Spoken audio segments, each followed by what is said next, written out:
welcome to a quick presentation all on shoulder mobility.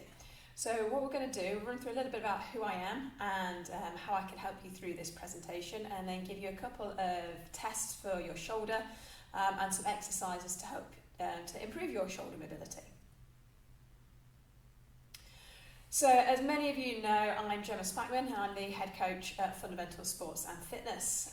I've worked with 3 Great Britain athletes, been under my belt, getting to the top of their game, and I've helped set up my own studio to again help everyday people get their goals and the results that they desire.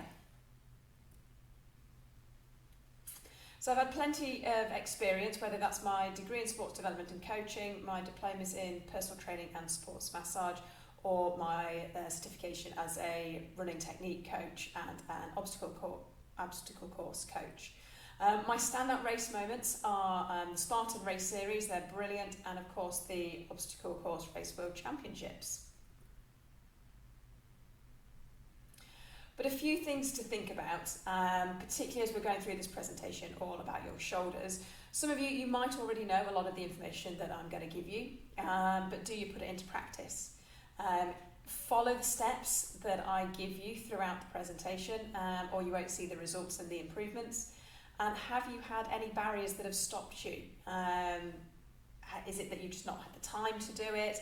Have you just been putting it off? Family, work, anything like that can get in the way of stopping you getting those results that you're after. So we're going to first look at why shoulder mobility is important. So anything that's to do with your everyday activities, it's going to be limited if you can't reach above your head. So this could be picking your child up and lifting up, or trying to reach for something off a top shelf. Anything that you have to do above your head, your lower back is going to have to compensate, which could then lead to lower back pain and problems. But during exercise, this is when some more important things and issues could happen. It would then affect how you're able to do a front squat because of the position you'll be able to put the bar in, and of course cleaning or pressing any weight over your head. So the simple test we're going to do is like a back scratch. So you're going to raise one hand, and that's going to go down the top of your back, like you slide it down with your palm facing in. And then your bottom hand, you're going to reach behind you with your palm facing out. And we're going to try and get it that your fingers touch in the middle. And we'll do it both sides, just so you can see the difference and if there are any instabilities or differences on either side. So you can see in the picture there, my fingers are touching on that side. So if you can get your fingers to overlap and grip each other, we'll give you that excellent. You're good if your fingers can just about touch. Average if the fingers are less than 5 centimetres apart, or it would be poor if your fingers are more than 5 centimetres apart. So you may want somebody just to measure or assess that for you as well. If not, try and take a picture and have a look. So what does this mean with your top arm and your bottom arm?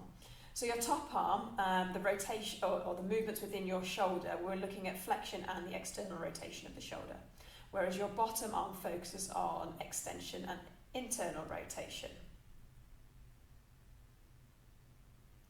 So a few risks and problems that might come from that. So with your top arm being tight, you get shoulder pain, that's very general. Some rotator cuff issues, tendinitis, wrist pain, or lower back pain. So everything how it's going to have to compensate. And if you've got bottom arm tightness, so it's not able to reach up to the top of your back, you end up with sort of shoulder pain at the front. Might end up with some shoulder impingement, and again, shoulder instability. But the main bit we want to know is that once we've assessed our shoulder mobility, is what can we do to improve it? So one of the first things we'll look at is mobilising. Now with this one, it sort of combines as a bit of a stretch as well. Now you're going to attach a resistance band against a wall or against a pole, something that's not going to move. And once it's then anchored, you can then use it with your opposite arm and pull it across your body.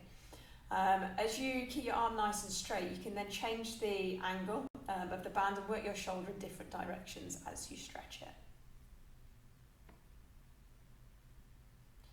Foam rolling is always going to be key. Now with this one, we're going to look at foam rolling your lats. As if they're quite tight, that's going to be one of the things that restricts you being able to press your arms above your head. So with your foam roller, you're wanting it laying on your side and rolling down from under your armpit, down, down your lats and down your side. It can work quite nicely as well with a trigger point ball. And again, just getting it slightly deeper in under your armpit as you're working it. And of course stretching. I mentioned your lats when you're foam rolling, so we're going to do a lat stretch. So you either want to place your hands on a Swiss ball or on a chair, something that as your arms are then nice and straight, you're able to lean and take your hips back over onto your heels. So again, you can then stretch further down your back and make sure your head stays nice and relaxed between your arms. So as always, if you've got any questions, just fire them over to me and let me know. I incorporate all of these exercises and assessments with all of my clients, and they all get great results.